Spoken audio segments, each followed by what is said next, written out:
खबरों का lunch box. नमस्कार, रेडियो मंडल 9 पर आप सुन रहे हैं खबरों का लंच बॉक्स और मैं हूं आपके साथ अभिषेक गुप्ता। क्यों महंगा होगा मकान या दुकान बनवाना? आरबीआई गवर्नर ने इन्फ्लेशन को लेकर अब क्या दिया बयान? मोबाइल सब्सक्रिप्शन मामले में भारत ने अब किसे पछाड़ा? क्यों बढ़े चीनी के दाम? बताएंगे आपको। और इसके अलावा भी हैं बिजनेस और पर्सनल फाइनेंस से जुड़ी कई और खबरें। तो चलिए खोलते हैं खबरों का लंच बॉक्स।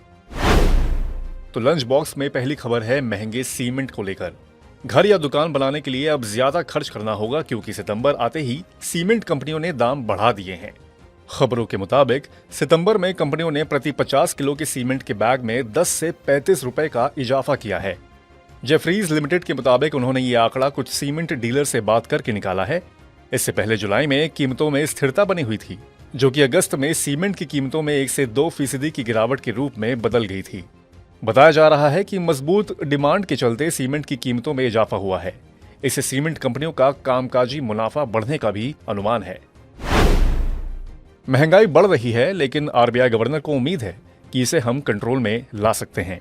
आरबीआई महंगाई दर को लेकर काफी गंभीर है और इसे 4% पर लाने का उसका फोकस है। आरबीआई गवर्नर ने कहा है कि सब्जियों की कीमतें अब कम होने लगी हैं, जो इन्फ्लेशन को नीचे लाने में मददगार साबित होंगी।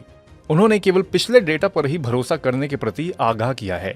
बता दें कि जुलाई 2023 में भारत की खुदरा मुद्रास्फीति दर 7.44% रही है, जबकि उससे पहले जून 2023 में खुदरा मुद्रास्फीति दर केवल 4.81% थी। लंच बॉक्स का अगला टिफिन खोले तो उसमें मोबाइल सब्सक्रिप्शन को लेकर एक खबर है। भारत मोबाइल सब्सक्रिप्शन मामले में नंबर 1 खिलाड़ी बनकर उभर रहा है। एरिक्सन मोबिलिटी रिपोर्ट के अनुसार साल की दूसरी तिमाही में 7 मिलियन से ज्यादा नए मोबाइल उपयोगकर्ताओं के साथ भारत दुनिया में सबसे ज्यादा मोबाइल सदस्यता वृद्धि वाला देश बन गया है।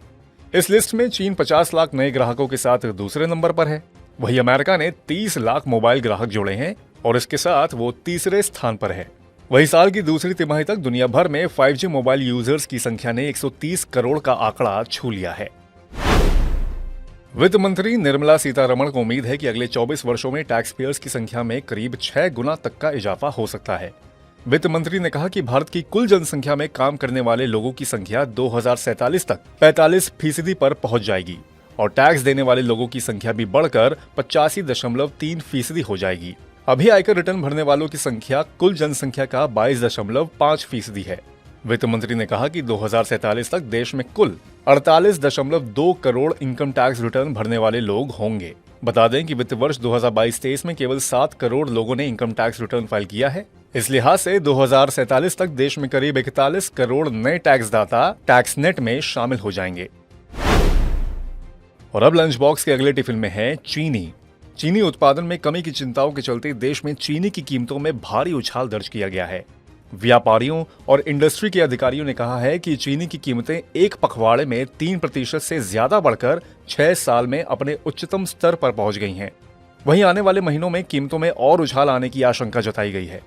देश के प्रमुख चीनी उत्पादक क्षेत्रों में कम बारिश ने आगामी सीजन के लिए गन्ना उत्पादन से जुड़ी चिंताएं बढ़ा दी हैं, जिसके चलते बाजार में चीनी की कीमतों में उछाल तेजी से देखने को मिल रहा है। कीमतों में बढ़ोतरी के चलते खाद्य मुद्रास्फीति बढ़ने का भी अनुमान है। ऐसे में चीनी का एक्सपोर्ट रोका भी जा सकता है। आज की तारीख में बड़ी संख्या में लोग यूपीआई से लेन देन कर रहे हैं और national payments corporation of India यानी कि एनपीसीआई के सीईओ दिलीप अजबे की माने तो साल 2030 तक यूपीआई में प्रतिदिन अरबों लेन देन तक पहुंचने की क्षमता है। दिलीप अजबे ने कहा है कि Bharat per month 100 billion UPI transactions process करने में सक्षम है। ये अगस्त 2016 में 10 बिलियन लेन देन से 10 गुना ज्यादा है। वर्तमान में यूपीआई यूजर्स की संख्या 350 मिलियन हो गई है। अब लंच बॉक्स के आखिरी टिफिन में जो खबर है उस पर जरा ध्यान दीजिएगा। बैंक, म्यूचुअल फंड, बीमा और शेयर बाजार आदि वित्तीय संस्थानों को ये सुनिश्चित करना होगा कि उनके ग्राहक अपने खाते में नॉमिनी का नाम अनिवार्य रूप से अपडेट करें। बैंकों में बिना दावे वाली जमा की समस्या से निपटने के लिए वित्त मंत्री ने यह निर्देश दिए हैं।